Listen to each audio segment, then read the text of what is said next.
Hey Earth, my name's Tom. I live at tdjacobs.com and also healingsuicide.com. I'm kind of just waking up today, but I really want to get this video out. I tried to do it yesterday and had some fumbly tech issues with my fingers and couldn't make it work and whatever. So anyway, like setting the charts up for today. Now, this is going to be some karmic profile stuff of American politicians, JD Vance, and Donald Trump. Donald Trump, of course, a former president, and then JD Vance, his chosen running mate to be vice president in this upcoming election. Um, Now, a couple of disclaimers in the beginning. Number one, I'm compassionate toward all human journeys. Number two, I'm not objective. Number three, I'm not going to like go off on rants and screeds or whatever, but just know that, some people seem to think that astrologers are like journalists. And sure, you could do it that way, but you can also have opinions and not like bullies and liars. That's I'm in the latter camp. I don't like bullies and liars, and I'm happy to tell you who's a bully and who's a liar. It sounds very arrogant, but anyway, so I'm not so objective. Don't expect me to like whatever, but I have compassion for all journeys, and I want to explain that these journeys to you as objectively as possible. Now, the Trump stuff I covered 8 years ago. I did several audio things on SoundCloud. So go to soundcloud.com and look up my channel, and you'll go back to 8 years ago, or you could just look for Tom Jacobs Trump on SoundCloud. You'll see several things, and there's also a really nice one on Ivanka Trump, where we hope she turns out to be Lilith, but she's Eve. It's really good. It's a little dated, obviously, but it's still true. Okay, so with these two charts, these dudes happen to have a couple of things in common, which are very, very important in their charts. But what I want to focus on is the nodal structure. The south node of the moon each has it in Sagittarius in the fourth house, and the north node of the moon each has it in 10th house, Gemini, with one or two conjunctions. And the reason I want to focus on this is will become clear, but let me just think, ordering my thoughts a little bit. Yeah, it's the posturing and the bullying and the model of masculinity kind of that I want to get at. And again, with compassion, when you have the north and the 10th, you haven't learned from healthy models from your people about being in the 10th house, because the south node of the moon is always overemphasized in any of us because of conditioning that leads to habits. But I want to explain to you the fourth house and the 10th house and then get into each of their charts. So number one, the fourth house, the house of home and family. Yes, of course. It's also our emotional and psychological foundation.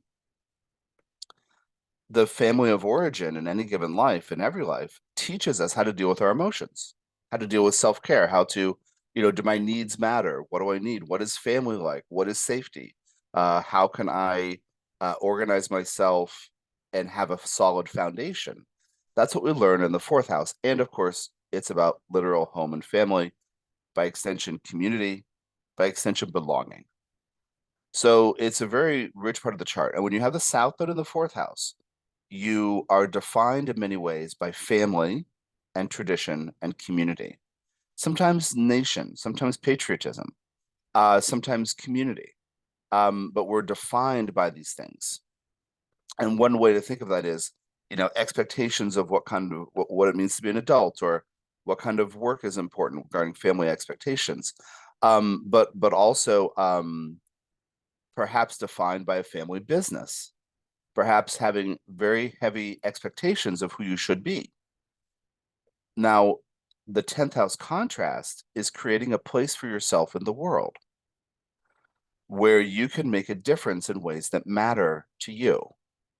So if you have an overabundance of fourth house models of what family is or isn't or should or shouldn't be, but also perhaps the expectations or the needs met or unmet needs, needs not met, then you have the 10th house north node. You're operating likely, and don't take, if you're like this, if you're in this camp, nothing I say here is meant to be criticism toward anybody. This is about multi-life conditioning because of the contracts between all the souls involved. But the North Node in the 10th house says, I haven't been shown healthy models of how to be in the world. Now, from the 10th house, a very important thing centering this little story today, or anchoring it, is that I look at the 10th house as public service, dot, dot, dot. You're free to get paid for it. Like, sure, career, work, whatever. But it's the impact on the community, and it's how you want to be seen and how and what you want to give to the world. Now, where I get this is there's a video called Life in the 10th House from this channel, I don't know, sometime over the last couple of years. So you might want to look that up. I ask 3 questions. Number 1, what do you think the world could use more of? Or what do you think the world is missing? You could have a couple of answers, you could have hundreds of answers. Question number 2 is, for any given answer you have, what do I think the world could use more of? What do I think my community is missing? Then you ask, am I now a person who could bring that or be it or build it? Or could I, through hard work, training, and sacrifice, become such a person? Then number 3, for any answer that's yes, do I want to do that? Lots of people come to me with 10th house questions, and they're kind of fixated on, well, I have this training, I'm already this age, I don't have that experience, and what I want them to focus on is what they want to share with the world, what they think is important enough to give to the community. There's all these side comments that I want to offer about recent events with these 2 dudes, but I'm trying to stay focused, not let my Sagittarius stuff run wild. But that's the basic idea. If you have, but if you think the 10th house is about being seen and being respected, then the 10th house can in certain ways become a popularity contest, but you're not interested in public service. Now, I'm not even faulting these dudes for being messed up about this, because again, we want to have compassion for the soul's journeys. The soul's journey, the soul's journeys. Okay, well, let's pull up the charts, and I'm going to toggle back and forth. That's your hold music.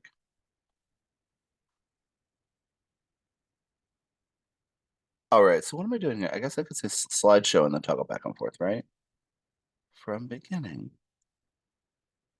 Yeah, there we go. Okay, so this is Vance. This is from astro.com.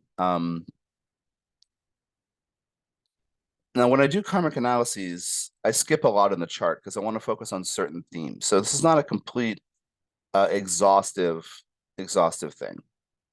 But I want to really point out this South Node in the 4th house, bottom of the chart, conjunct Uranus and Sagittarius. So there's a strong emphasis in his family on Uranian issues. That could be moving around a lot. It could be trauma. It could be all kinds of different things, but there's a really clever originality in there. He carries a really strong intellect in this way, and the need to individuate, and that's also retrograde. So he's trying to figure out the right way to do it, but basically being defined by family. And he became really well known for writing that book that's based Hillbilly Elegy some years ago, where it was about his upbringing, right? And so there's a kind of emphasis on this family tradition stuff, even if it's not happy or pleasant. That's the reality of his background. So the North Node in the 10th house says, in many, many lifetimes, he has not received healthy models of how to create a career that's fulfilling or how to be of service. Well, the other dude has that too. South Node in the 4th house, conjunct Moon, no less, defined by family issues, right? North Node in the 10th, I haven't been shown. I think with both of them, how to be in charge of something, what it takes. As I said earlier, the 10th house North Node says, I don't feel I have the respect that I deserve, but I don't know how to create it. Well, respect comes from behaving in ways that other people respect. That's what this is about. Now, in my teaching, channeling Jehudi and Metatron, always talk about how self-respect or respect begins with you. If you operate with integrity and you like yourself, then you have self-respect and other people can find a way to respect you. But in this context of work and politics, being a business owner, being an executive, being a worker, whatever, in this case, this is about the respect of other people. So one of those MP3s I did years ago on Trump was it's called Donnie, a Chiron story. And on SoundCloud, you'll see a little picture of him at, I guess, 6 years old or something, like a little school picture of him wearing a little sweater vest and or whatever as a little kid. It's really cute, actually. Because Chiron, which is a sense of vulnerability and sensitivity, is key to the story. And that Don, I just recommend you go listen to that because it talks about his insecurities and why he is the way he is. So in this case, not to get too far ahead, but if you study with me, this will make total sense. Um, uh, he has a South Node in Sagittarius, which talks about the family system, traditions, and history. And then the South Node ruler by sign is his unique role and deep level of identity in every life. So Trump, the South Node ruler, his indicator of deep level of identity is Jupiter, the Sagittarius South Node, and that's conjunct Chiron in the house of self-esteem. So the way I used to say it was he suspects he doesn't have value. One way I used to say it was he thinks he's a turd, but he's terrified that other people will think he's a turd. So he suspects he's not worth respect. The double influence of the South Node ruler conjunct Chiron in the house of self-esteem, and in Libra no less. With the North Node in the 10th, I haven't been shown how to do 10th house stuff well. He's craving the respect of other people, so he chooses some posture that he thinks will get him respect. But he doesn't know how to just hold a position and then attract the people who respect that position. So the changeability, the constantly going back and forth, South Node ruler in Libra with Chiron in the house of self-esteem. He doesn't have a healthy foundation, so he can't build in public something healthy.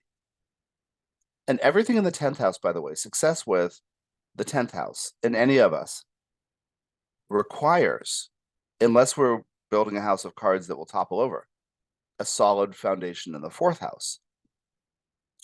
Well, some of the stuff we know about his family of origin includes the model of business and masculinity that his dad offered, right? His big what do you call it? Not mentors, but his well, kind of, yeah, Roy Cohn, who was a very hard-hitting, over-the-top attorney who mentored Trump, and then his father, who, was a crook like he is in different ways, and very kind of cutthroat business person who measured success in terms of money and power, especially money. So that's his model of, if he has money, if he has people's attention, and some of that's the Pluto and Leo in the 12th, and the Saturn, Venus and then Mercury in the 11th. But the point at this point is that this combination makes him change his mind all the time. He doesn't have a solid inner foundation. And therefore, when he comes forward, he doesn't have substance to offer. So Sun on the 10th house North Node represents healthy ego, but he hasn't been shown how to do that. He hasn't been shown how to embody healthy solar qualities, is one way to think of it. So then he has a self-esteem problem, which has been quite obvious. I was talking about it in 2016 a lot. Like he thinks he might be a turd, so he's trying to defend against you seeing him. And that's one reason he's constantly filling the space by squawking constantly, by talking constantly, insulting everybody. I was thinking about it yesterday. I was like, because people are, very aware we're in like almost a decade of talking about him constantly, thinking about him. Well, I mean, he's winning because we're because we're affected by him, right? So he can have the illusion that he has respect.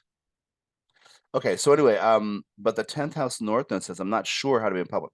You can see this as an executive, as a business owner, cutting corners, mislabeling things, whatever. It's quite obvious he doesn't know how to do things according to the rules. Part of the Uranus is up there. He doesn't know when to Uranus. So he's lashing out and doing all these erratic things constantly, but filling the space so you can't see his vulnerabilities and these rambling rallies that mostly don't make sense. He's making noise so he can try to feel relevant. Okay, so that's a little bit on Trump in the 10th house. Again, I'm skipping things, but we're going to get here because I really want to talk about Vance. So here's Vance again. So what I just said about 10th house north node not being sure how to create a place for the self in public, in certain ways, Vance seems, how do you say this? If you measure success by money, Trump has, to some people over decades, seemed to be very successful. Well, Vance is much younger. He's two nodal generations younger, 30, whatever, upper, oh my gosh. He's 39, the other guy's 78. So it's like, two nodal generations, almost 19 years times two.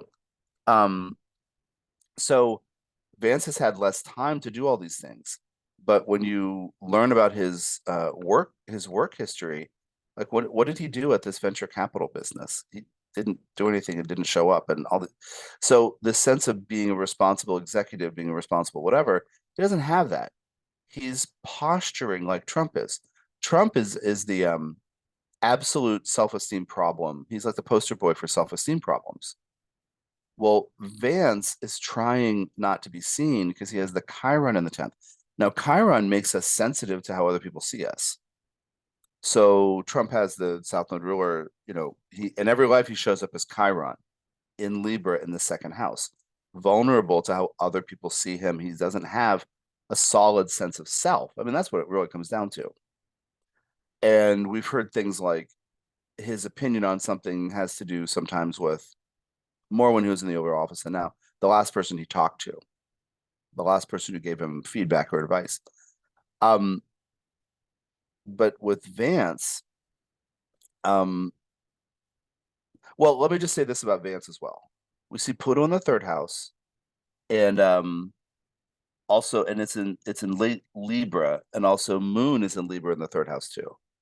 And so he is really expert at observing things in front of him. And he's a good communicator when if he's grounded and clear, he has those skills and those abilities.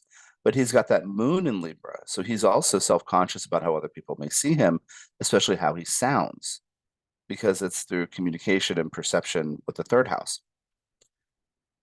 So then we have Chiron, which says, I'm sensitive to how other people see me. I may expect rejection. So this is how Trump molds himself back and forth to meet the perceived expectations of others. And now Vance is in the 10th house, which is the house of being respectable, right? This is how I want to be seen. Well, I'm vulnerable and I don't want people to see that. I mean, I was thinking about it with the pictures of him with a beard, without a beard. You know, yeah, I heard some commentators say something like, well, he's still got some of that baby fat. And they were not being uncharitable or mean about it. But like, yeah, like when he has a beard, he looks more manly, this idea of manliness. And so he's working on this idea of what men should be and women should be, what work should look like. But he's posturing because he's trying to avoid being seen as vulnerable. I mean, Trump is too in his own way. But what happens in the 10th house is we develop over time respectability if we do it right. If we just want money or to climb the ladder, we just want power, it's not grounded. It's not a healthy way to do the 10th house. But he has an image of what strength, what masculinity should look like. He's got an image again of gender roles. And if you look at it objectively, it looks like, he's advocating returning to another time, right? This kind of golden age of when men were men and women were women, and there's a very clear idea of that. Well, what happens with Chiron in the 10th house is a person may feel not worth respect. So he also fills the space and is constantly squawking to avoid having other people see him. Like with Trump over the years, people have said, the emperor has no clothes. This is an emperor has no clothes kind of situation. Well, Vance is in the same place. He's terrified you'll see that he doesn't know how to earn the respect of other people except by pontificating, by lecturing, by, he's chosen a position, but it's not what people really want or need. So remember, I said in the 10th house, it's a house of public service, and you're free to get paid for it. Please get paid for it, please.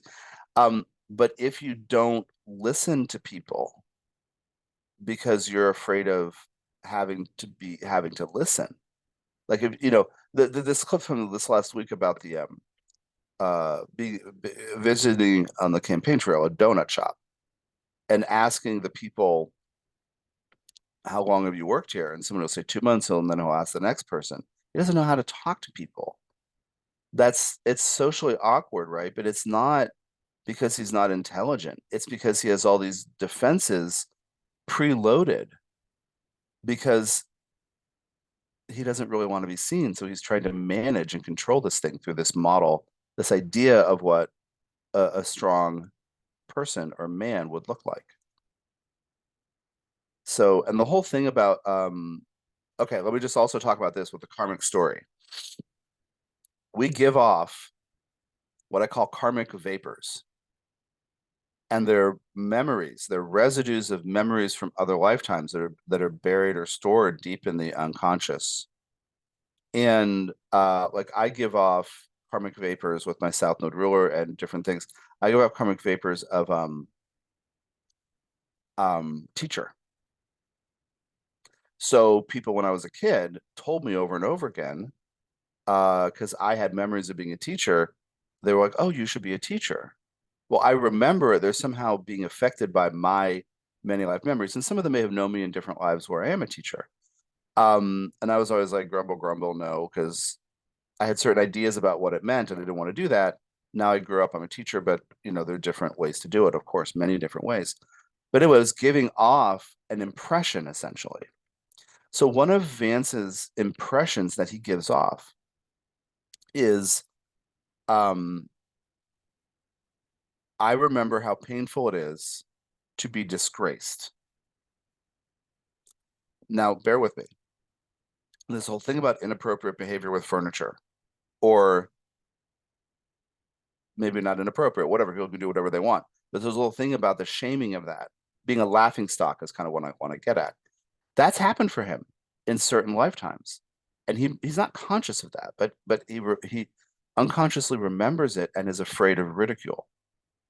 So that thing, that rumor, is a repeat from other lifetimes of being a laughing stock. I want to be taken seriously. I want to bring something to the world that matters to me, but for some reason, I can't. I don't have the opportunity. I'm not allowed, whatever. That's when you have a planet conjunct the North Node, you have not had healthy models of that planet's energy. In this case, Chiron, vulnerability, self-acceptance, the humility to admit when you're wrong. And that's what they both have in common as well. Trump will never apologize or admit he's wrong because it's a sign of weakness, because he thinks he might be a turd and he doesn't want you to find out. Same with Vance. So I think we can have, I'm inviting all of us to have compassion for these journeys of, fearing being seen to be vulnerable, which is a very important cultural a wave of energy for us to understand. Like Trump kind of as a chaos agent who resists all the rules or whatever. We start to realize in response to his behaviors over years and decades, well, I mean, no, we need to have guardrails. Like, no, we need to, we need to like the justice system needs to step up and people need to be held accountable, et cetera.